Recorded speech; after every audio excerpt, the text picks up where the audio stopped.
তো নবী আলোচনা করতেছিলেন, তা আলোচনা করতে করতে শরীরে একটা হিট আসে, ঘাম বের হয়, ঠিক না?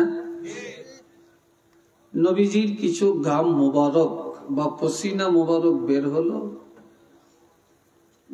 আস্তে আস্তে এই অঙ্গুলি মোবারকের মাথায় এসে জমা হলো, এখন মাটিতে পড়বে। এমন সময় আল্লাহর হাবিব লক্ষ্য করে দেখলেন নবীর সামনে হযরত ওমর ফারুক রাদিয়াল্লাহু বসে আছেন। এই ঘাম মোবারক মাটিতে যেন না পড়ে, এই জন্য হযরত ওমরের চেহারার মধ্যে ছিটকে দিলেন। সাথে সাথে আমিরুল মুমিনিন হযরত ওমর ফারুক রাদিয়াল্লাহু পুরাটা চেহারা তাৎক্ষণিকভাবে পূর্ণিমার চাঁদ হয়ে গেল। সাহাবায়ে কেরাম খুব আশ্চর্য হলেন, রাসূল এটা কেন করলেন? আল্লাহর হাবিব বললেন যে আল্লাহ আমাকে এত ইলম দিয়েছেন, আমার থেকে অতিরিক্ত কিছু ইলম ভিতরে আঁটে না। এমন কিছু ইলম ঘামের আকারে বের হচ্ছে, আমি সেই ইলম অযথা নষ্ট হতে দেই না, আমি সেই ইলমটা হযরত ওমরকে দান করে দিলাম। নবী বলছেন আমি হযরত ওমরকে কি দান করলাম? ইলমটা দান করলাম। এটা শুনে সাহাবীরা আরো আশ্চর্য হলেন। তখন নবীজি বললেন, قال رسول الله صلى الله عليه وسلم إنما أنا قاسم والله يعطي। ইলম আল্লাহ দান করেন, আমি রাসূল সাল্লাল্লাহু আলাইহি ওয়াসাল্লাম সেই ইলম বন্টন করি। আল্লাহ হলেন দানকারী, আমি রাসূল হলাম বন্টনকারী। ডাইরেক্ট কোন ইলম কারো কাছে যায় না, মদিনার থেকে বন্টন হয়ে আসে। কথা বুঝে আসছে তো? সাহাবীরা খুব জল্পনা কল্পনা করতেছেন যে নবীর ইলম কেমন জানি, কেমন জানি, কে বলতে পারবে? হযরত ওমরকে জিজ্ঞাসা করলেন, আপনি কি জানেন নবীর ইলম কেমন? তিনি বললেন, আমি বলতে পারবো না, তবে একটা দৃষ্টান্ত দিতে পারবো। বলে সেটা কি? কোন একটা মহাসাগরের মধ্যে যদি একটা সোনামুখী সুই ফেলা হয়, ওই সুইয়ের মাথায় যে এক কাতরা পানি উঠবে, সারা পৃথিবীর সমস্ত ইলম এক জায়গায় করলে এক কাতরার সমান হবে। আর পুরা মহাসাগর রাসূল পাকের ইলম। চিল্লিয়া বলেন না সুবহানাল্লাহ। পুরা মহাসাগর রাসূলের ইলম, এটা কি তুলনা করা যায়? যায় না। হাজরিনে কেরাম, আমার দিকে চান, অন্যদিকে চাবেন না। কেউ কথাও বলবেন না, চুপচাপ করে এসে বসে যাবেন। এই দুনিয়াতে আলেমের ইজ্জত, হাফিজের ইজ্জত, ইমামের ইজ্জত বেশি না কম?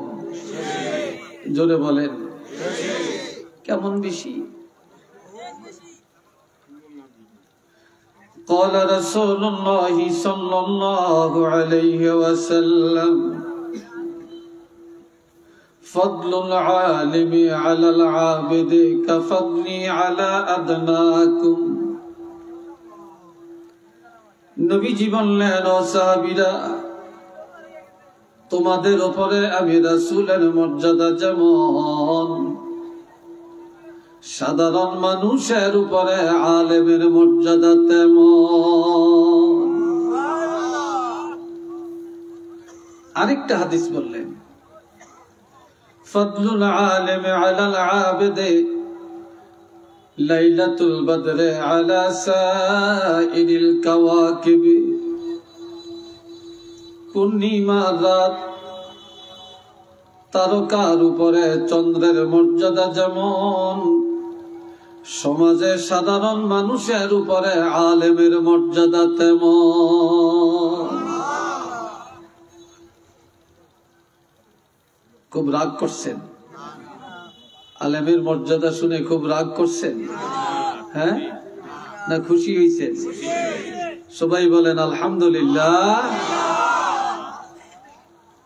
আপনাদের এই রাস্তা দিয়া জগন্নাথপুরও মানুষ যায়, ঠিক কিনা? সেখান থেকে আবার গোয়ালা বাজারে যায়, মন্ত্রী মিনিস্টারও যায়, নেতারা যায়, চেয়ারম্যান মেম্বাররা যায়, ডিসিএসপিও যায়। কিন্তু এই রাস্তা দিয়ে যাওয়ার পরে আপনাদের এই কাঁঠালখাই, এই খাদিমপুর এলাকার কবর আযাব আল্লাহ মাফ করিয়ে দিছে এমন কোন কথা কেউ বলছে আজ পর্যন্ত? বা মাফ হয়ে গেছে? বা আজকের মাহফিলে অনেক ওলামায়ে কেরাম আছেন, কেউ বলতে শুনছেন? এটা শুনেন না। কিন্তু আমার নবী কি বলছেন? قال رسول الله صلى الله عليه وسلم إن العالم أو متعلم إذا مر على قرية يرفع عنه عذاب القبر 40 يوما। কোন একজন আলিম অথবা তালিবুল ইলম যদি এলাকায় আসে, রাস্তা দিয়ে হেঁটে যায়, ওই এলাকার কবরের আযাব আমার আল্লাহ 40 দিনের জন্য ক্ষমা করে দেয়। কয়দিন? 40 দিন। শুধু এটাই না, আল্লামা শিব্বির আহমদ ওসমানী রহমতুল্লাহ আলাইহি মেশকাত শরীফের সরার মধ্যে লেখছেন, মুসলিম শরীফের সরার মধ্যে লেখছেন, কোন কবরে একবার যদি আযাব আল্লাহ বন্ধ করে দেন, পুনরায় সেই কবরে আযাব দিতে আল্লাহর কাছে লজ্জা লাগে। আল্লাহ এই উসিলায় কিয়ামত পর্যন্ত মাফ করে দিতে পারেন।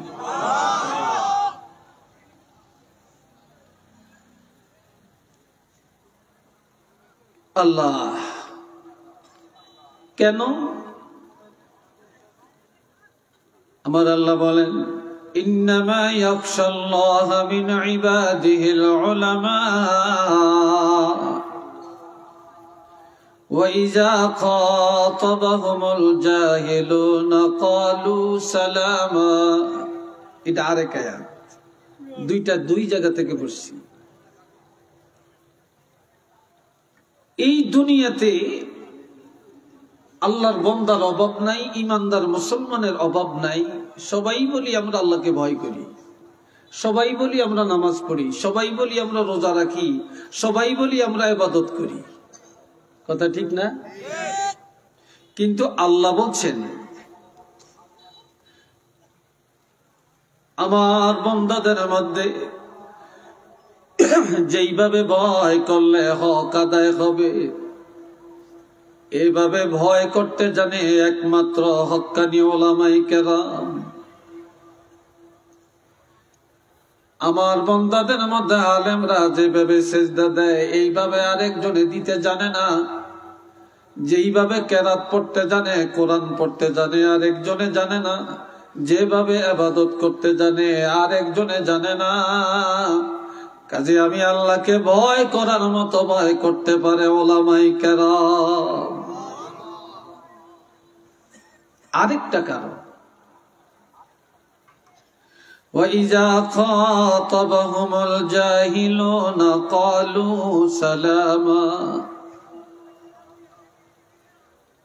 এই দুনিয়ায় যে যখনই বিপদে পড়ে আলেমের কাছে যে দোয়া চায়, পানি পড়া দেন, মাথা ডাবিয়ে দেন, একটু ফু দিয়ে দেন, একটু গাওটা মুছে দেন।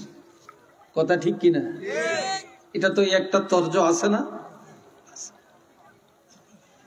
আবার পিছনে যায়া সুদখোরের সমালোচনা নাই, ঘুষখোরের সমালোচনা নাই, বাটপারের সমালোচনা নাই, সিটারের সমালোচনা নাই, হারামখোরের সমালোচনা নাই, যত সমালোচনা বেশি হুজুরকে সমালোচনা। আবার সমাজে যে ভালো মানুষ এটা দুশ্মনের অভাব নেই। কিন্তু আমার আল্লাহ বলেন আলেমদেরকে একদল মানুষে গালি দেয়, কিন্তু আলেমরা কোনোদিন গালি দেয় না। আলেমদের সমালোচনা করে, আলেমরা সমালোচনা করে না।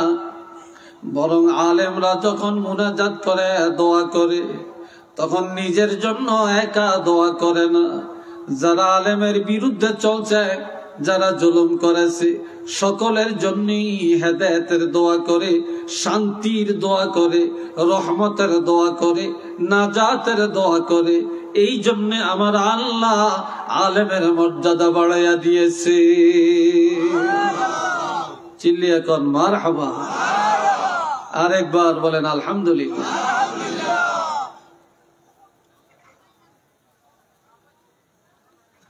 আল্লাহ তবে একটা জিনিস, عن علي رضي الله تعالى عنه قال قال رسول الله صلى الله عليه وسلم يوشك أن يأتي على الناس زمان لا يبقى من الإسلام إلا اسمه ولا يبقى من القرآن إلا رسمه مساجدهم عامرة وهي خراب من الهدى علماؤهم شر من تحت أديم السماء من عندهم الفتنة ثم تعود أو كما قال عليه الصلاة والسلام। আমি হাদিস বলছি, এবার শুনেন তরজমা।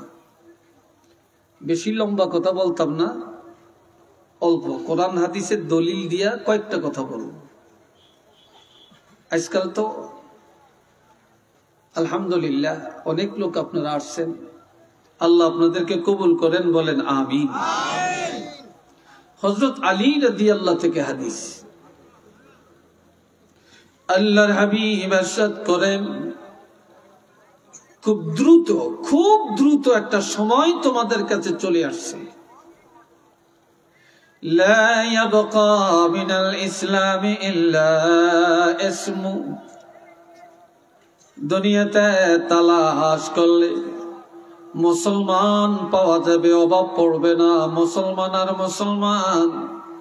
কিন্তু ইসলামের কিছুই বাকি থাকবে না, থাকবে শুধু নাম। আমরা মুসলমান নামটা আছে, আমার বাপ দাদা মুসলমান নাম আছে, আমাদের ধর্ম ইসলাম এই নামটা আছে, কিন্তু মুসলমানই নাই। তালাশ করলে কি নাই? মুসলমানই নাই। না আছে ব্যক্তি জীবনে, না আছে সংসারে, না আছে পরিবারে, না আছে ব্যবসায়, না আছে চাকরিতে, না আছে বিবাহ শাদীতে, না আছে লেনদেনে, না আছে কথাবার্তায়, না আছে সমাজ ব্যবস্থায়, না আছে রাষ্ট্র ব্যবস্থায়, না আছে রাজনীতির মাঠে। ইসলাম পাবেন না। এই জন্য নবী বলছেন, লা ইয়াবকা মিনাল ইসলামি ইল্লা ইসমু। ইসলামের কিছুই থাকবে না, থাকবে শুধু নাম। কি থাকবে? আমরা মুসলমান, এই নামটা আছে, এই নামটা আছে। ওয়ালা ইয়াবকা মিনাল কুরআনি ইল্লা রাসমু। কোরআনের কিছুই থাকবে না, থাকবে শুধু রসম। রসমটা কি? আমাদের সংবিধান কোরআন, আমাদের কিতাব সবচেয়ে দামি, আমরা নবীর মাধ্যমে কোরআন পাইছি, আমাদের কোরআনে সব আছে, আমাদের কোরআনে সব আছে। এই নামগুলো থাকবে, এই রসমটা থাকবে, কিন্তু কোরআনের শুরু থেকে শেষ পর্যন্ত তালাশ করলে কোরআনের আমল থাকবে না। কোরআন শরীফের প্রথম সূরা ফাতিহা, এটা মুকদ্দমা, এটা কোরআনের মা, এটা সূত্র। এরপরে প্রথম বড় সূরাটার নাম হলো সূরা বাকারা। এটা বাকারা অর্থ গাবি। বলেন বাকারা শব্দের অর্থ কি? গাবিটা কি মানুষ না পশু? কথা বলে না, কি বুঝেন না আপনারা? এটা পশু না, এটা একটা পশু। কোরআনের সর্বশেষ সূরার নাম সূরা নাস। নাস অর্থ মানুষ। প্রথম সূরা হলো পশু আর শেষের সূরা হইল মানুষ।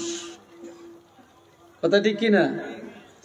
কেন আল্লাহ এই কৌশলটা কেন করলেন? কোরআনের প্রথম সূরা পশুর সূরা আর শেষ সূরা মানুষের সূরা, মানুষের নামে সূরা। মানুষ যতক্ষণ আল্লাহর কোরআনের বাহিরে থাকবে এটা পশু, জানোয়ার, এটা হায়াওয়ান। যখন কোরআনের ভিতরে ঢুকলো পশু হয়ে ঢুকলো। পুরা কোরআনের আমল নিয়ে যখন বের হলো সে একজন খাঁটি মানুষ হইয়া বের হইয়া গেল। এটা মার হবা কন। যতক্ষণ মানুষ কোরআনের বাইরে থাকবে সে পশু, আর যখন কোরআনে ঢুকলো সে পশু হয়ে ঢুকলো। আর যখন পুরা কোরআনের আমল নিয়ে বের হলো, কোরআনের ইলম নিয়ে বের হলো, তখন সে মানুষ হয়ে বের হয়ে গেল। এই জন্য আমার ভাইয়েরা, কোরআনের নাম আছে, রসম আছে, কিন্তু আমল নাই। মাসাজিদুহুম আমিরাতুন ওয়া হিয়া খারাবুম মিনাল হুদা। দুনিয়াতে বর্তমানে মসজিদ কম না বেশি? চিল্লিয়া বলেন। আরো 1 বছর পরে কত জানি পাই আল্লাহ জানে। একটা রাস্তা দিয়া এই বছর গেলেন একরকম, পরের বছর গেলে দেখবেন আরেক রকম, তাই না ভাই? বাড়ি ঘরও আরেক রকম, দেখবেন মসজিদ নাইলে মাদ্রাসা একটা না একটা হয়ে গেছে। আমার রাসূল বলেন মসজিদগুলি হবে অট্টালিকা, মসজিদগুলি হবে ইমারত, রাজপ্রাসাদের মতো, কিন্তু হেদায়েত শূন্য। মুসল্লির আমল পাওয়া যাবে না, মুসল্লি পাকা হবে না, ভালো নামাজি পাওয়া যাবে না, কিন্তু ভালো মসজিদ পাওয়া যাবে। ঠিক কিনা? মসজিদের নাম নিলি তো এখন টাইলস, ঝাড়বাতি, এসি মেসি, অজুখানা, ওয়াশরুম, কত কিছু। আগে তো মসজিদের কাছে অজুখানাও ছিল না। কথা ঠিক কিনা? ছিল না, এখন তো সব আছে। মসজিদগুলি কত বড়, কত উচ্চাঙ্গের, কিন্তু হেদায়েত শূন্য। এমনও সময় আছে ইমাম আর মুয়াজ্জিন আজান দিয়া, ইমাম হয় ইমাম, মুয়াজ্জিন হয় মুক্তাদি, এই দুইজনই জামাত করিয়া বাড়ির যাওয়ার লাগে। এই কথা ঠিক কিনা? আবার আপনারা হয়তো রাগ করবেন, রাগ করিয়েন না, এটা আপনাদের কথা না। সারা বাংলাদেশই দেখছি অনেক জায়গায় কিছু মুসল্লি আছে, কিছু কমিটি আছে, কান সজাগ থাকে। মুয়াজ্জিন আজান দিছে, ঘড়ি চাই কি 5 মিনিট আগে দিল না পরে দিল, তাই আইসা মুয়াজ্জিনকে ধমকায়, শাসায়। আবার ইমাম সাহেব কই আছে না আছে খবর লয়। মাঠের মাঝখানে, হাওরের মাঝখানে এতে কাজ করে, সেখানে থেকে খবর লয় ইমাম আজকে কই গেছে, মুয়াজ্জিন এত লেটে আজান দিল কেন, এত আগে দিল কেন। তখন মসজিদে যে মুয়াজ্জিনরে ধরে, ইমামের ধরে, কিন্তু এটা মসজিদও যায় না। আবার শুক্রবারে মসজিদে যায়া, শুক্রবারে মসজিদে যায়া ওখান দিয়ে আইন্দা, ওখান দিয়ে মাকড়সার বাসা, ওখান দিয়ে বালি, তারপর ওখান দিয়ে এমন। আরে মুয়াজ্জিন কি কাম করিয়া বেতনটা নেয়, ইমাম কি করে? আবার আপনার যেমন জরুরত, ইমাম সাহেবের এরকম জরুরত, মুয়াজ্জিনেরও জরুরত থাকতে পারে। বাড়ির থেকে ফোন আসছে বাচ্চার অসুখ, ডাক্তারের কাছে নিতে হবে। এখন সে কমিটির কাছে ছুটি নিবে কতক্ষণ? বেটা বাচ্চা তো বাঁচাই দিব, ডাক্তার দেখাই দিব। দৌড়িয়া বাড়িতে গেছে, বাচ্চা লিয়া ডাক্তারখানায় গেছে বা হসপিটালে গেছে, এইদিকে বলে যেতে পারে না আসরের টাইম ইমাম নাই। ইমাম গেল কোথায়, কার থেকে কইয়া ছুটি নিছে, ইমাম কি শুরু করছে, ইমামের বিরুদ্ধে লাগে, ইমামের আর বিপদ নাই। তখন ইমামের শেষ পর্যন্ত চাকরি চলে যায়। কি ভাই কথা ঠিক কিনা? চাকরি চলে যায়। আবার কি করে ইমাম সাহেব মাশাআল্লাহ, আমরা তো এখন টাকার পিছনে দৌড়াই, ইমামেরও টাকা লাগে না, মুয়াজ্জিনও লাগে না, হুজুরও লাগে না, আল্লাহ এরা তো দাওয়াত খায়, কোরআন খতম করে, ওই মিলাদ পড়ে, বিয়া পড়ায়, এবার টাকা টাকা। কিরে ভাই কথা ঠিক কিনা? যদি কয় বেতনটা বাড়িয়ে দেন না, কয় হুজুর টাকা দিয়ে কি আরে, হুজুর টাকা দিয়ে কি করে? একজন ডাক্তার দৈনিক লক্ষ লক্ষ টাকা কামাই করে, কেউ বলে না এত টাকা দিয়া কি করে। একজন ইঞ্জিনিয়ার কোটি কোটি টাকা কামাই করে, কেউ বলে না এত টাকা দিয়া কি করে। একজন নেতা কোটি কোটি টাকার মালিক, কেউ বলে না এত টাকা দিয়া কি করে। হুজুরের যদি বলে বেতনটা বাড়াইয়া দেন, বলে হুজুর এত টাকা দিয়া কি করে। কি ভাই কথা ঠিক কিনা বলে? আমার কথাটা কি অসন্তুষ্ট হচ্ছেন আপনারা? সমাজে এটা চলছে কিনা? কিন্তু মসজিদ হাইফাই, মাশাআল্লাহ মাশাআল্লাহ। আবার এক মসজিদে ইমাম যত রাখে টিকে না, কয়দিন পরে যাই গিয়া বিদায় করিয়া দেয়। তো এইবার ইন্টারভিউ নিয়া 20-25 জন আসছে, যাচাই বাছাই করিয়া ভালো দিককে একজন রাখছে। একজন রাইকে কইছে, হুজুর আমরা আগে যত হুজুর রাখছি ভালো ওয়াজ করতে পারে না, আমরা যোগ্য আলেম, আপনি 20-25 জনের মধ্যে ইন্টারভিউ দিয়ে ফার্স্ট হয়েছেন, আপনারা রাখছি, আপনি একটু প্রতিদিন ভালো ভালো ওয়াজ করিয়েন, কোরআন হাদিসের ওয়াজ করিয়েন। তো হুজুর কয় ঠিক আছে, কোরআন হাদিসের ওয়াজ করলে অসুবিধা নাই তো? কয় না। তো হুজুরে একেবারে প্রথম জুমার দিন বেনমাজির ওয়াজ শুরু করছে। যেরকম কার ওয়াজ শুরু করছে? বেনমাজি। এখন মসজিদের সভাপতি হেতে একটু বেনমাজি টাইপের, কথা বলছেন নি? এই তার টাকা আছে, মসজিদ করানোর সময় 5 লাখ টাকা একসাথে দিছে, এতে সভাপতি বানাইছে, এতে মসজিদও কম যায়, নামাজ একটু কম পড়ে, এতে অনেক জুমার দিন মানে ইমাম সব বেনমাজির ওয়াজ করতেছে, তারপরে এক ওয়াক্ত নামাজ ছাড়িয়ে দিলে 80 হোক বা জাহান্নামে যাইতে হবে বলতে আছে, আর এমনি ইমামের দিকে চেয়ার হইছে, নামাজটা শেষ হয়েছে। হুজুর ঘটনাটা বুঝলাম না, আপনি বিসমিল্লাহ করিয়া প্রথম জুমায় ইমাম সাহেবের ধরলেন, সভাপতিকে ধরলেন, ঘটনাটা কি? কয় দোষী কই? হ আপনি আজকে যা ওয়াজ করছেন সব সভাপতি সাহেব ইন্ডিকেট কইরা করছেন, আর আমি দেখছি আপনি যখন ওয়াজ করেন সভাপতির দিকে এমনি চোখ করে করে আসান। বেটা হরছিনি বিপদ, এই ওয়াজ আর করিয়েন টরিয়েন না। পরের জুমায় ধরছে সুদের ওয়াজ। জোরে বলেন কিসের ওয়াজ? এই জোরে কোন সুদখোর আসেনি সমাজে? আরো জোরে বলেন আছে? হ্যাঁ ঠেলা বেশি, হ্যাঁ ঠেলা বেশি, হ্যাঁ কথার ঠেলা বেশি, বাহাদুরির ঠেলা বেশি। হেদের পিছনে মানুষের অভাব নেই, কথা ঠিক কিনা? যেটার টাকা নেই হিতের পিছনে কেউ নেই, যেটার টাকা আছে হিতের পিছনে মাশাআল্লাহ হাগল নিয়েও আছে।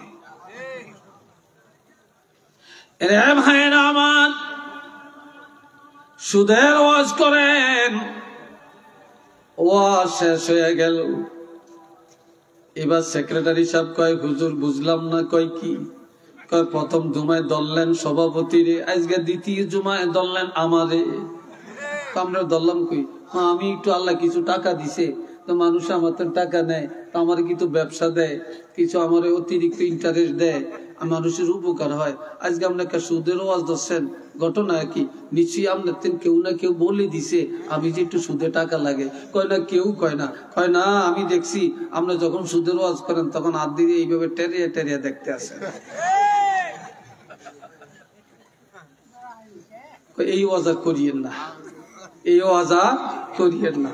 তে গেল এইটা কেশিয়ারের বানাইছে, হেতে ওই ভূমি অফিসে চাকরি করে।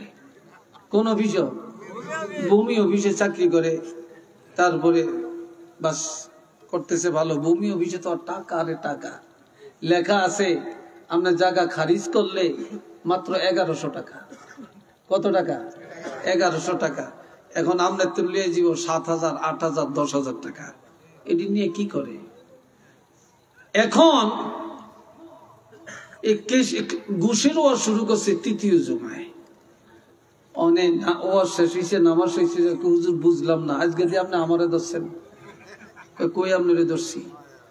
আপনি প্রথম জুমাই করলেন সভাপতির ওয়াজ, দ্বিতীয় জুমাই করলেন সেক্রেটারির ওয়াজ, আজকে তৃতীয় জুমাই করলেন আমি কেশিয়ারের ওয়াজ, মাসের শেষ বেতনটা আমি দিই। এইবার দেখা যাবে আপনার কে বেতন দেয়, কারণ আমি একটু চাকরি করি, মানুষ আমারই কিছু টাকা দেয়, আপনি এই জন্য এইভাবে কইবেন। তাই এখন কোরআন হাদিসের ওয়াজ কোরআন দিয়ে কইতেন। এই জন্য একজন বলছিলেন সারা শরীরে ঘা, মলম লাগাবো কোথায়? কিরে ভাই, কথা ঠিক কিনা? সারা শরীরে যদি ঘা হয়, মলম লাগানোর জায়গাটা কোথায়?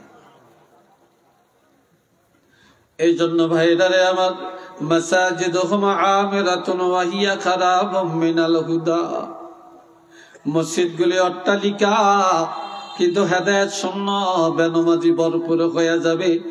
মসজিদ যেই পরিমাণে বাড়বে, মুসল্লি সেই পরিমাণে বাড়বে না।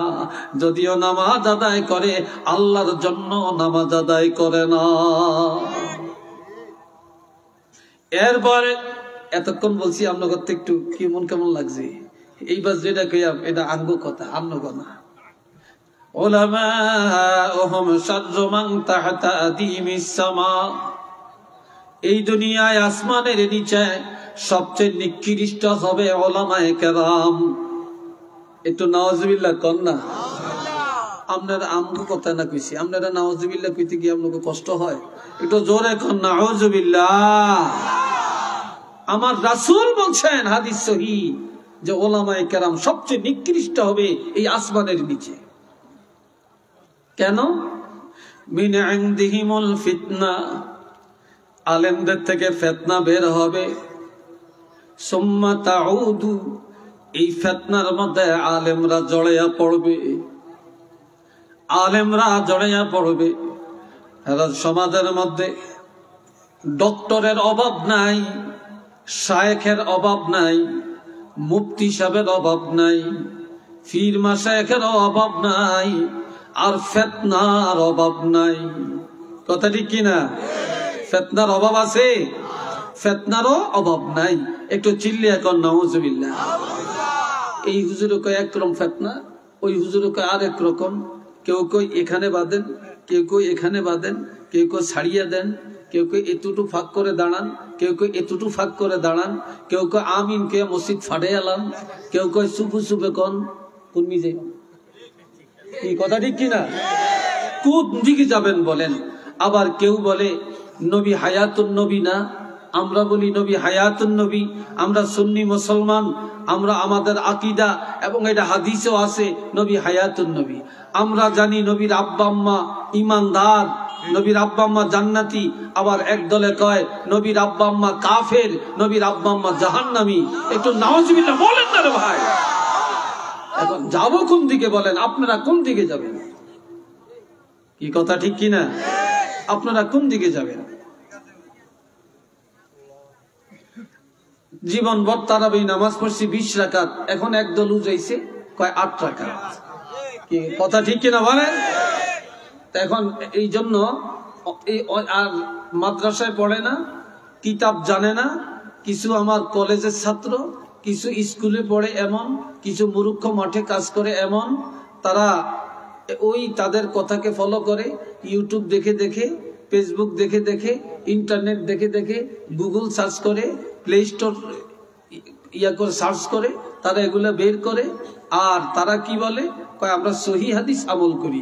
তাহলে আল্লামা সাহেব কাবলা সহি হাদিস বুঝতেন না, কারামত আলী জৈনপুরি সহি হাদিস জানতেন না, ইমাম আবু হানিফা সহি হাদিস জানতেন না, শশিনার ওলি আল্লাহ সহি হাদিস জানতেন না। বর্তমান যুগের যে আমাদের মসলকের উলামায়ে কেরাম, এরা সহি হাদিস জানতেন না। ওইসব কমবক্ত আর বদবক্ত আর সিটার মার্কা আলেম, তারা বলে সহি হাদিস। কি কথা লিখে না বলেন? এই ফিতনা, এই ফিতনায় এখন আমাদের এই অবস্থা।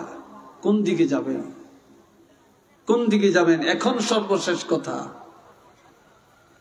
যে দুনিয়া সব একদিক চলে যাবে, যাক, কিন্তু ঈমান আর আকীদা ঠিক রাখতে হবে। আপনি পুষ্কুনির মধ্যে বাইন মাছ চিনেননি? আপনারা বাইং মাছ, বাইং মাছ পেক কাদার মধ্যে থাকে কিন্তু গায়ে মাটি লাগে না, কথা ঠিক কিনা? শৈল মাছ চেনেননি আপনারা? কিন্তু শৈল মাছ এটা মাটির উপরে থাকে কিন্তু গায়ে, পুরা গায়ে কাদা ভরে যায়। এই জন্য শৈল মাছ হইয়া সমাজে বাঁচা যাবে না, বাইং মাছ হইয়া বাঁচতে হবে। চতুর্দিক দিয়া ভেজালে ভরিয়া যাবে, আমার গায়ে যেন ভেজাল না লাগে। কি কথা ঠিক কিনা বলেন? আমরা ঈমান আকীদায় মজবুত থাকতে চাই কিনা একটু হাত তুলে দেখাতে পারবেন?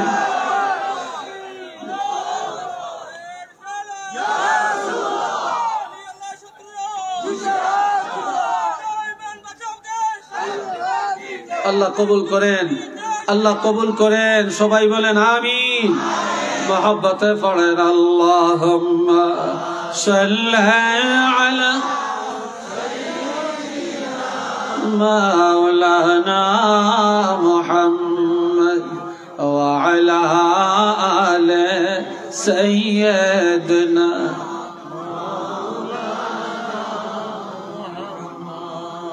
এইবার একটা হাদিস বলবো, এই হাদিসটা বলে আজকের আলোচনা শেষ করব। শুধু হাদিসটা দিয়া। এই দুনিয়াতে দল অভাব নাই, অনেক দল, কথা ঠিক কিনা? কিন্তু কিয়ামতের ময়দানে দল কয়টা? না, 3টা দল। জোরে বলেন কয়টা দল? এই যুবকরা জোরে বলো কয়টা দল? আমি যা বলবো সবটা, প্রত্যেকটা কথার পিছনে দলিল থাকবে এবং আই ক্যান চ্যালেঞ্জ ইনশাল্লাহ। আপনারা খুব গভীরভাবে গিরা দিয়া রাখবেন অন্তরের মধ্যে। 3 দল মানুষ।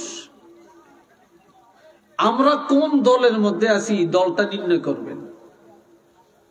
সূরা ওয়াকিয়ার মধ্যে আল্লাহ বলছেন, সূরা ওয়াকিয়া,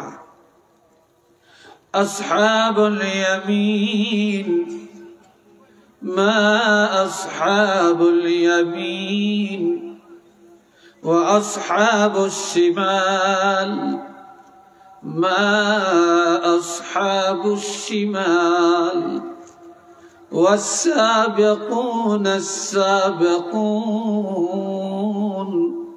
أولئك المقربون। এই 3 দল এই আয়াতের মধ্যে। এই যে আমরা বসছি, আমাদের উপরে চাঁদ, এটা কি বলেন আপনারা? এটারে চান্দোয়া বলছে, এটা উপরে আছে, এটা চাঁদনি, ঠিক না? কিয়ামতের ময়দানে এরকম কোন যাত্রী চাউনি আছে? গাছের ছায়া, কোন শ্বশুর বাড়ি, আরাম করার কোন জায়গা আছে? নাই। সেদিন আল্লাহ পাকের আরশে আজিম ছাড়া কোন ছায়া নাই। আরশে আজিমের ডাইন পাশে থাকবে একটা দল, মা আসহাবুল ইয়ামিন। আমার আল্লাহ বলেন তারা হবে ভাগ্যবান।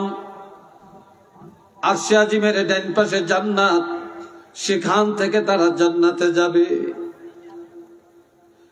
কি কারণ? আল ওয়াজনু ইয়াউমাইযিনিল হক। সেদিন প্রত্যেকটা মানুষের আমলনামা পাল্লায় ওজন করা হবে, এটা সত্য।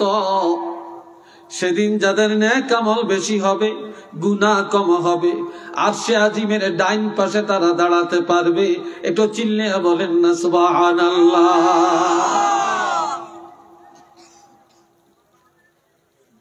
দ্বিতীয় দল, ওয়াসহাবুশ শিমাল মা আসহাবুশ শিমাল। আরশে আজিমের বাম পার্শ্বস্থ হবে আরেক দল, তারা হবে সবচেয়ে নিকৃষ্ট। তাদের গুনাহ আর গুনাহ, তাদের নেক আমল কম, গুনাহ বেশি। তারা বাম পাশ থেকে জাহান্নামে যাবে। কিভাবে যাবে? ওয়াসিয়াকাল্লাযীনা কাফারু ইলা জাহান্নামা যুমারা। কাফের মুশরিক ইহুদি নাসারারা দলে দলে কাতারে কাতারে জাহান্নামে যাবে। জাহান্নামের কাছে গেলে দরজা অটোমেটিক খুলে যাবে আর তারা জাহান্নামে ঢুকে পড়বে। একটু নাউজুবিল্লাহ কর না, জাহান্নামে ঢুকে যাবে। এমনকি তখন জাহান্নামের দরজায় যখন যাবে, জাহান্নামের ফেরেশতারা দাঁড়িয়ে বলবে, দাঁড়াও দাঁড়াও, তুমি জাহান্নামে কেন আসছো বলো। আলাম ইয়াতিকুম রাসূলুম মিনকুম ইয়াতলুনা আলাইকুম আয়াতি রাব্বিকুম ওয়া ইউনযিরুনাকুম লিকাআ ইয়াউমিকুম হাযা। কেন জাহান্নামে আসলা, জাহান্নামী কেন হইলা? তোমাদের কাছে কি কোনো আলেম যায় না, কোনো নবী যায় না, কোনো রসুল যায় না, কোরআনের দাওয়াত যায় না, ইসলামের দাওয়াত যায় না, আলেমরা কি ওয়াজ করে না? তখন কি বলবে? ক্বালু বালা, যাহা আমাদের কাছে আসছিলেন তারা জানাইছেন, সব বলেছেন, কিন্তু আমরা মানি না, আমরা মানি না, আমরা আমাদের গতিতে চলছি। তখন আল্লাহ একটা অর্ডার দিবেন, ওয়ালাকিন হাক্কাত কালিমাতুল আযাবি আলাল কাফিরিন। আল্লাহর বিধান অস্বীকারী যারা, তখন আল্লাহর অর্ডার হবে তাদেরকে জাহান্নামে ফেলে দাও। তখন তারা চির জাহান্নামী হয়ে যাবে। একটু চিল্লিয়ে বলেন না নাউযুবিল্লাহ। আর একটু আওয়াজ দিয়ে বলেন। এইবার ডাইন পাশের খবর কি? ওয়াসিয়াকাল্লাযীনা তাকাউ রাব্বাহুম ইলাল জান্নাতি যুমারা। যারা ঈমানদার, যারা মুত্তাকিন, যারা নেককার আল্লাহওয়ালা, তারা দলে দলে কাতারে কাতারে জান্নাতের দরজায় যাবে। সুবহানাল্লাহ কোন না রে ভাই? একটু আলহামদুলিল্লাহ জোরে কোন। এখনো জোরটা হয় না,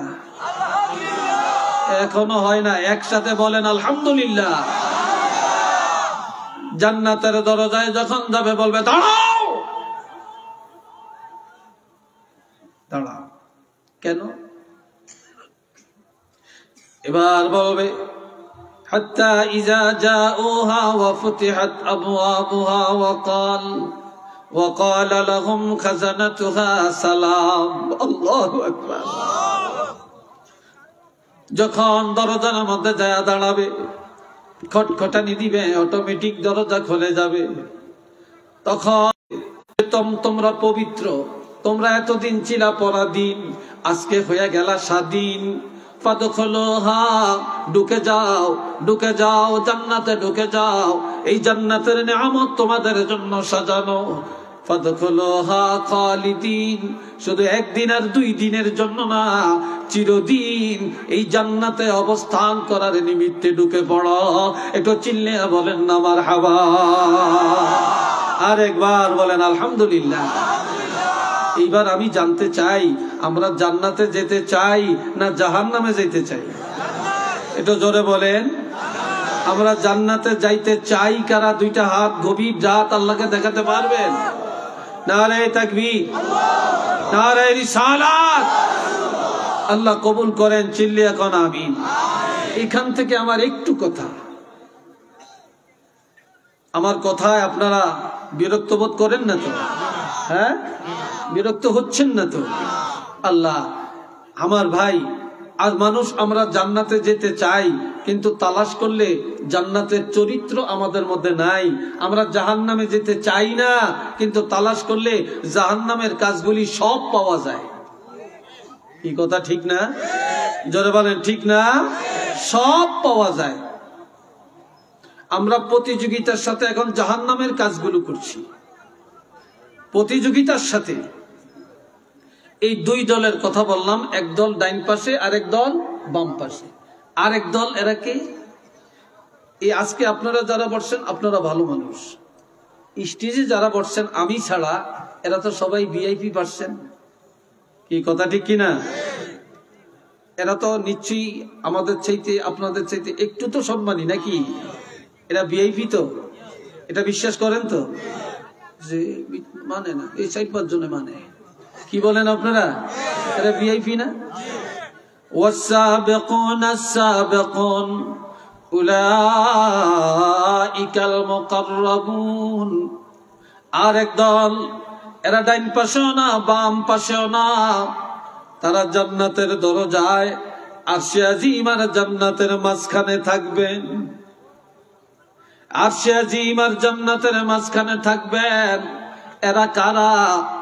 মিনান নাবিয়্যিন, এক নম্বরে নবীগণ, ওয়াসসিদ্দীকিন, সত্যবাদীগণ অর্থাৎ সাহাবায়ে কেরামগণ, ওয়াসশুহাদা, তিন নম্বরে শহীদগণ, চার নম্বরে ওয়াসসালিহিন, আল্লাহ পাকের নেককার আউলিয়ায়ে কেরাম, হক্কানি উলামায়ে কেরাম, আল্লাহর খাস নেককার বান্দাগুলো আরশে আজিমের সামনে জান্নাতের গেইটে থাকবে।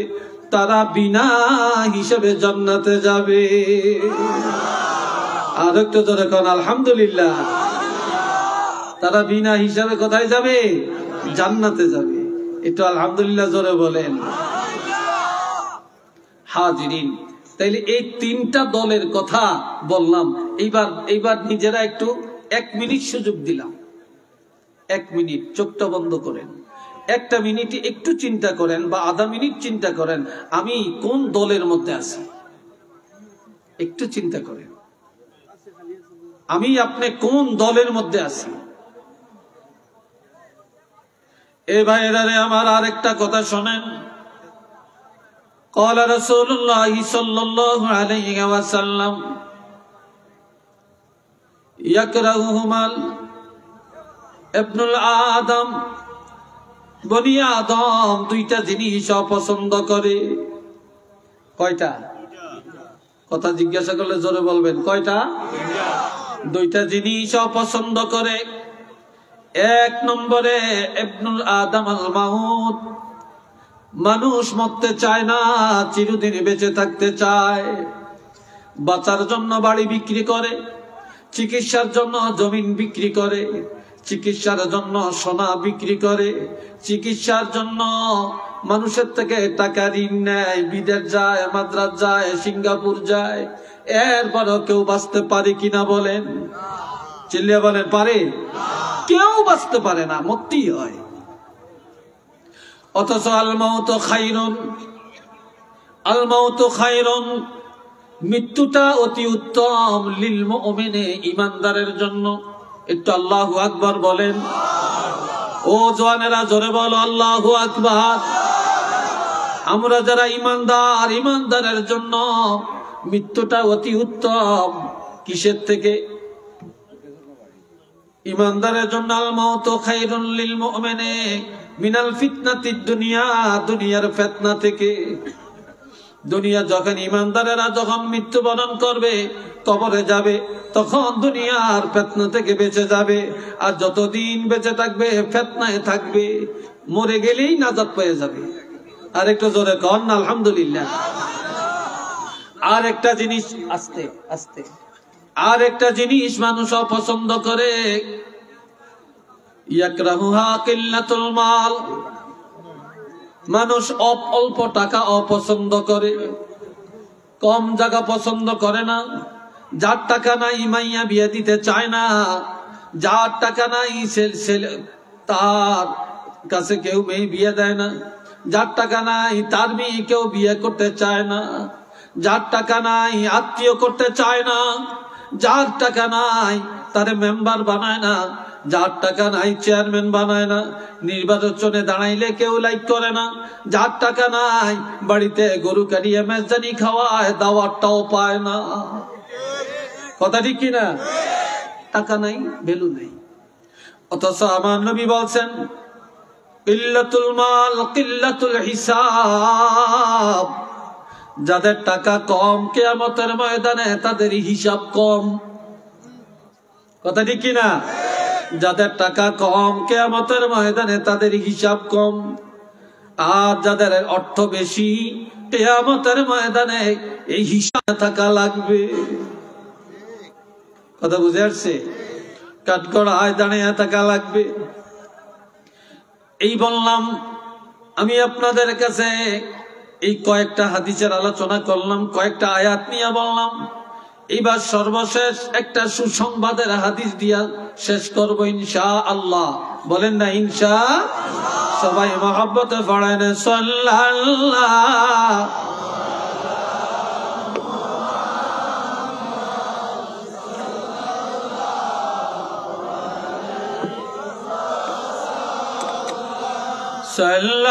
সাল্লাল্লাহু আলা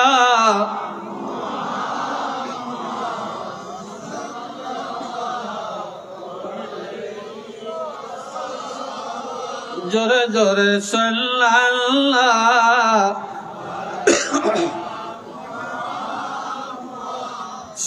সাল্লাল্লাহু আলাইহি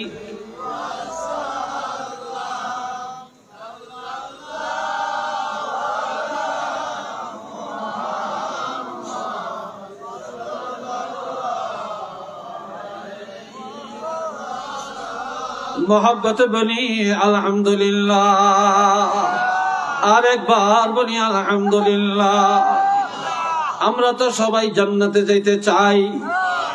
কি কম 60টা কাজ বলবো, 60টা আমল, খুব বেশি না, মাত্র 4টা। কয়টা?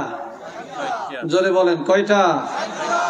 قال رسول الله صلى الله عليه وسلم صلوا خمسكم وصوموا شهركم وادوا زكاة أموالكم وأطيعوا أمركم تدخلوا جنة ربكم أو كما قال عليه الصلاة والسلام। আমার রাসূল ارشاد ফরমান ইমানদারেরা 5 ওয়াক্ত নামাজ নিয়মিত আদায় করো। কয় ওয়াক্ত? জোরে বলেন। 5 ওয়াক্ত নামাজ নিয়মিত আদায় করো। ওয়াসুমু শাহরাকুম, বছরে 1 মাস ফরজ রোজা রাখো। সামনে আসতেছে কি? রোজার মাস আইতেছে না গ্যাস্ট্রিকের মাস আইতেছে? হ্যাঁ, রমজান মাস। আলহামদুলিল্লাহ বলেন। রমজান মাস রহমতের মাস, রমজান মাস মাগফিরাতের মাস, রমজান মাস হলো নাজাতের মাস। আর ওই রমজান মাসের বানাইছি মহিলা দিয়া মার্কেট করার মাস। কিরে ভাই, কথা ঠিক কিনা? আপনারা আমার লগে একমত নি? হ্যাঁ, রমজান মাসে মহিলারা একা মার্কেটে যায় না, বাড়ি 7-8 জন 10-12 জন একসাথে যায়। আর মহিলারা টাকার বান্ডিল দিয়ে দেয়, যাও চাহিদা মতো করিয়া আনো। এই কথা ঠিক না? আমার নবী বলেন ওয়াসুমু শাহরাকুম, রমজানের রোজাগুলি পালন করো। ওয়াদ্দু যাকাত আমওয়ালিকুম, ও ধনীরা যদি যাকাতের হকদার হয়ে থাকো, যাকাতের উপযুক্ততা এসে থাকে, বছরে একবার 1 টাকা পর্যন্ত হিসাব করে যাকাত আদায় করো। আমরিকুম, রাষ্ট্র যদি কোরআনের রাষ্ট্র হয়, ইসলামের শাসন চলে, রাষ্ট্র প্রধানের নিয়ম নীতি মেনে চলো।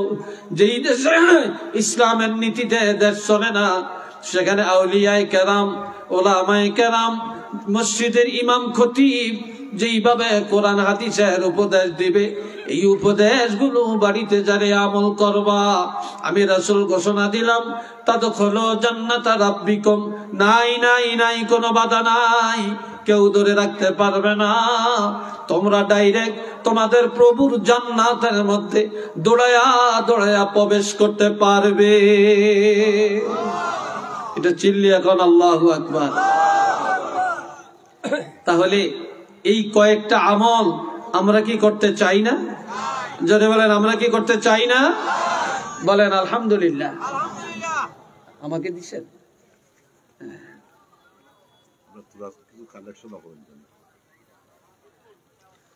এই ভাইরা। এইবার আমার কলিজার টুকরা যুবক অনেক বেশি, যুবকদের জন্য এবার 3টা হাদিস বলবো। বলতাম যুবকরা কৌকা বলতাম? হ্যাঁ, জোরে কৌকা। মাশাআল্লাহ, আলহামদুলিল্লাহ বলেন। আল্লাহ কবুল করেন কোন আমিন। হ্যাঁ আচ্ছা, 1 নম্বরে একটা যুবক আল্লাহর হাবিবের কাছে আসলেন, এসে বললেন, ইয়া রাসূলুল্লাহ ইন্নী আসাবতু যামবান আযীমা, আমি বিশাল একটা গুনাহ করেছি, ফাহাল্লি মিন তাওবাতিন, কিভাবে আমার তওবা আছে কিনা, কিভাবে আল্লাহ ক্ষমা করবেন? আমি তো একটা গুনাহ করে ফেলছি। গুনাহটা কি করছে এটাও হাদিসের প্রথম অংশে আছে, এটা আমি এখানে বলতাম না, কারণ সবগুলি কথা সব জায়গায় বলা যায় না। কথা বুঝে আসছে কিনা? যে এমন একটা অপরাধ, যে অপরাধের কথাটা এই যুব সমাজে, এখানে বাপও আছেন, এখানে ছেলেও আছেন, এখানে দাদাও আছেন, নাতিও আছেন, চাচাও আছেন, ভাতিজাও আছেন, বড় ভাই আছেন, ছোট ভাই আছেন, লজ্জিত হবেন, এই জন্য ওইটা বলতাম না। তবে একটা মারাত্মক গুনাহ করছে। কথা বুঝে আসছে তো? একটা গুনাহ করছে। গুনাহটা করে বলি, ইয়া রাসূলুল্লাহ আমি তো গুনাহ করেছি, কিভাবে আল্লাহ ক্ষমা করবেন? এই সময় আজান হয়ে গেল। কি হয়ে গেল? আজান হয়ে গেল। নবীজি মসজিদে ঢুকলেন, নামাজের ইমামতি করলেন। এবার যুবকটা ওযু করে নবীজির পিছনে নামাজ আদায় করলেন। নামাজ পড়ার পরে আবারও বললেন, ইয়া রাসূলুল্লাহ কিভাবে আল্লাহ আমাকে ক্ষমা করবেন? নবীজি বললেন, এরে যুবক, আমি রাসূল যে নামাজ পড়লাম, নামাজের ইমামতি করলাম, আমার সাহাবীরা পিছনে নামাজ আদায় করলেন, তুমি নামাজ পড়েছো কিনা? বলি, ইয়া রাসূলুল্লাহ আমি আপনার পিছনে নামাজ আদায় করেছি। আল্লাহর হাবিব বলেন, এই নামাজ এমন নামাজ, যদি নামাজটা আমার পিছনে আদায় করে থাকো, আমি রাসূল বলে দিলাম আল্লাহ পাক এই নামাজের কারণে তোমার গুনাহ ক্ষমা করে দিয়েছে। সবাই বলেন আলহামদুলিল্লাহ। তোমার গুনাহ আল্লাহ মাফ করেছেন। যুবক ছেলেটা চুপ হয়ে রইছে। রাসূল বুঝতে পারলেন তার ভিতরে এখনো জল্পনা কল্পনা আছে। আল্লাহ কোরআনের আয়াত নাজিল করে জানিয়ে দেন, আকিমিস সালাতা তারাফাইন নাহারি ওয়া যুলাফাম মিনাল লাইল ইন্নাল হাসানাতি ইউযহিবুনাস সাইয়্যাত যালিকা যিকরা লিয-যাকিরিন। আমার আল্লাহ বলেন, বান্দারে দিনের 2 অংশে নামাজ কায়েম করো। দিনের প্রথমে হলো ফজরের নামাজ, দিনের দ্বিতীয় অংশে হলো যোহরের আর আসরের নামাজ।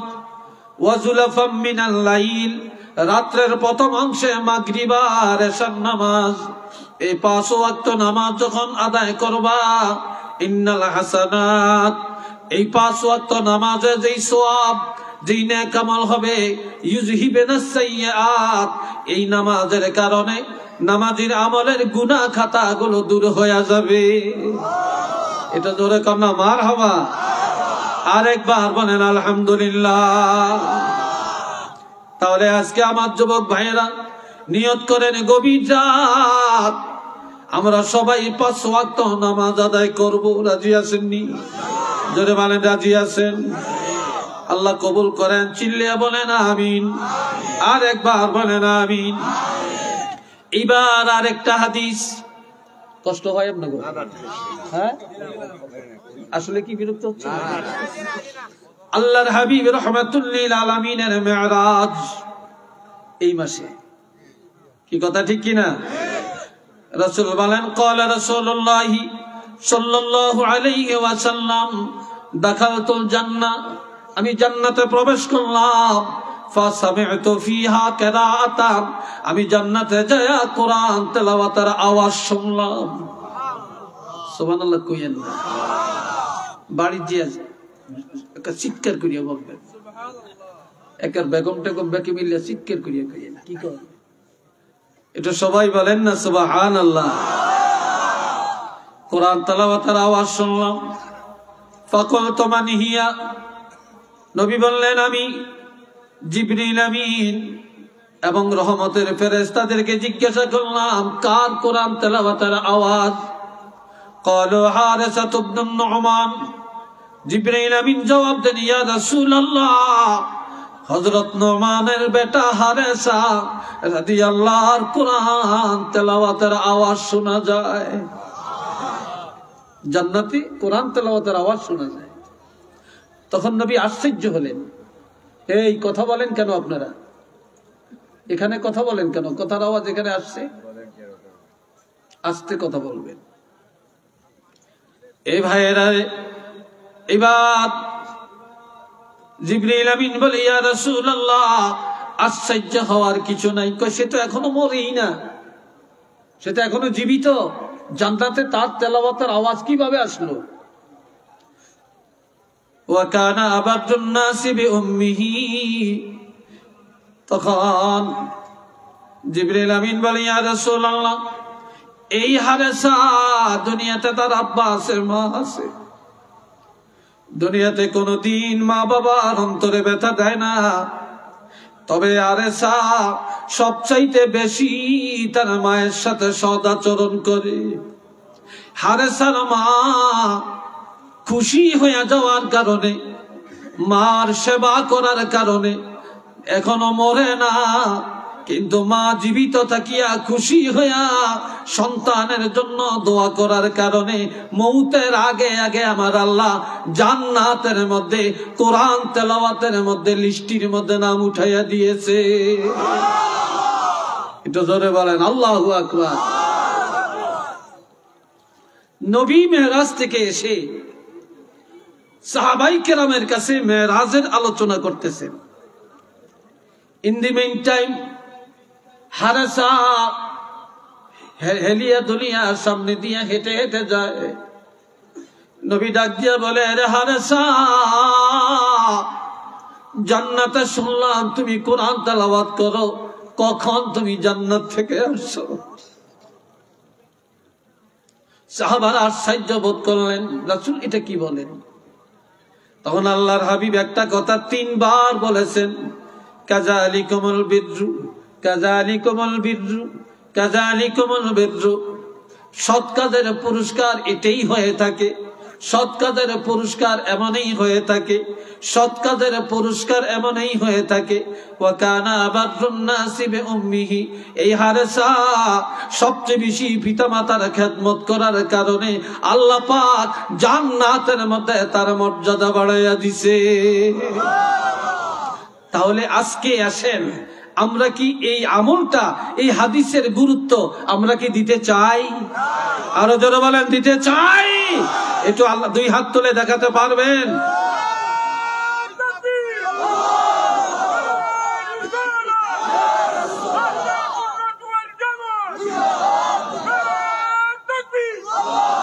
এবার ছোট্ট আরেকটা হাদিস শুনাইতাম, বলেন শুনাইতাম? আল্লাহ কবুল করেন, সবাই বলেন আমিন। আর একটা যুবক রাসূলের দরবারে আসলেন, এসে বলে, ইয়া রাসূলুল্লাহ, ইন্নী আসাবতু যামবান আযীমা। আমি মারাত্মক গুনাহ করেছি, ফাহাল্লি মিন তাওবাতিন। আমার এই গুনাহ ক্ষমার জন্য কোন তওবা আছে কিনা? ক্বালা নাআম। নবী বললেন, হ্যাঁ আছে। নবী বললেন, ওয়া হাল্লাকা মিন আবিন। এ যুবক, তোমার বাবা আসেনি? ক্বালা লা। না, আমার বাবা নাই। ওয়া হাল্লাকা মিন উম্মিন। তোমার মা আসেনি? ক্বালা লা। যুবক বলে, আমার মাও নাই। ওয়া হাল্লাকা মিন খালাতিন। এরে যুবক, তোমার বাবা নাই, মা নাই, তবে মার বোন একজন খালা আসেনি। খালা বুঝেন তো? খালা, খালা আম্মা কই আর কি আমরা, খালা আম্মা আসেনি। ক্বালা নাআম। যুবক বলে, ইয়া রাসূলুল্লাহ, আমি অনেক দিন হয় বাবা হারাইছি, মা হারাইছি, তবে আমার মার বোন, আমার একজন খালা আম্মা আছেন। রাসূল বললেন, সলিহা, এখনই যাও তোমার খালা আম্মার সাথে সদ আচরণ করো, খালা আম্মা কয়ে ডাক দাও, খালা আম্মার হাদিয়া দাও, খালা আম্মার থেকে দোয়া চাও। তোমার খালা যদি খুশি হইয়া তোমার জন্য দোয়া করে, আমি রাসূল বলে দিলাম আল্লাহ পাক তোমার গুনাহ মাফ করে দিবে। আর একটা যুবকের কথা শুনেন। যুবক এসে বলে, ইয়া রাসূলুল্লাহ, আমি মারাত্মক গুনাহ করেছি, এই গুনাহ ক্ষমার জন্য কোন তওবা আছেনি? আমার নবী বলেন, ও যুবক, হাল্লাকা মিন আবিন, তোমার আব্বা আসেনি? ক্বালা লা, না আমার আব্বা নাই। ওয়া হাল্লাকা মিন উম্মিন, তোমার মা আছেনি? না আমার মা নাই। ওয়া হাল্লাকা মিন খালাতিন, তোমার মার বোন খালা আম্মা আছেনি? ক্বালা লা, যুবক বলে আমার খালা আম্মাও নাই। ওয়া হাল্লাকা মিন আম্মিন, তোমার বাবার ভাই চাচা, বাপের ভাই কি? জোরে বলেন। তোমার বাবার ভাই চাচা আছে কিনা? ক্বালা নাআম, যুবক বলে হ্যাঁ আমার একজন চাচা জানা আছে। কয় সেলহু, সেলহু, এখনই যাও, চাচার সাথে কোনোদিন দ্বন্দ্ব করবা না, মারামারি করবা না, মামলা করবা না, মোকদ্দমা করবা না, চাচার কলিজে আঘাত দিও না। বাবার জায়গায় চাচা, চাচারে সম্মান করো, চাচাকে ইজ্জত করো। তোমার বাবার ভাই চাচা খুশি হইয়া গেলে আল্লাহ পাক খুশি হইয়া তোমাকে মাফ করে দিবে। একটু আওয়াজ দিয়া বলেন না সুবহানাল্লাহ। আরেকবার বলেন সুবহানাল্লাহ। এইবার ছোট আরেকটা হাদিস। অনেকের আব্বা নাই, আম্মা নাই। ও যুবক ভাইয়েরা, আমার রাসূল বলেন, ইযা জাআহু রাজুলুম মিন বানি সালমাতা فقال يا رسول الله هل بقي من بدر أبوي شيء أبدهما به بعد موتهما؟ قال نعم، الصلاة عليهما والاستغفار لهما وإنفاذ عهدهما من بعدهما وصلة الرحم التي لا توصل إلا بهما وإكرام صديقهما أو كما قال عليه الصلاة والسلام। আল্লাহ, বনি সালমা গোত্র বিশাল একটা গোত্র। ওই গোত্র থেকে একটা যুবক ছেলে আসছে। ওই যুবক আসিয়া কেঁদে কেঁদে বলে, ইয়া রাসূলুল্লাহ, দুনিয়াতে অনেক ছেলেরা আম্মু কইয়া ডাক দেয়, আব্বু বলে ডাক দেয়, তাদের কলিজা শীতল হয়। আর আমি শিশুকালে মা বাপ হারাইছি, আমি বাপ কইয়া ডাকতে পারি না, মা বলে ডাকতে পারি না, আমার ঘরে গেলে শান্তি লাগে না। তবে আমার বাবা মা কবরে, যদি আজ আমার বাবা মা থাকতেন আমি খেদমত করতাম, আব্বা আম্মা বলে ডাকতাম। ইয়া রাসূলুল্লাহ, আমার আব্বা আম্মা তো অন্ধকার কবরে শুয়ে ঘুমায়, নবী গো আপনি আমাকে জানিয়ে দেন তাদের মৃত্যুর পরে খেদমত করার কোন রাস্তা বাকি আছে কিনা? আমার মা নাই, বাপ নাই, মনে চায় একটু খেদমত করবো, কোন রাস্তা বাকি আছিনি? ক্বালা নাআম, নবীজি বললেন, হে যুবক, তোমার মা নাই, বাপ নাই, কিন্তু খেদমতের দরজা আল্লাহ বন্ধ করে না রে।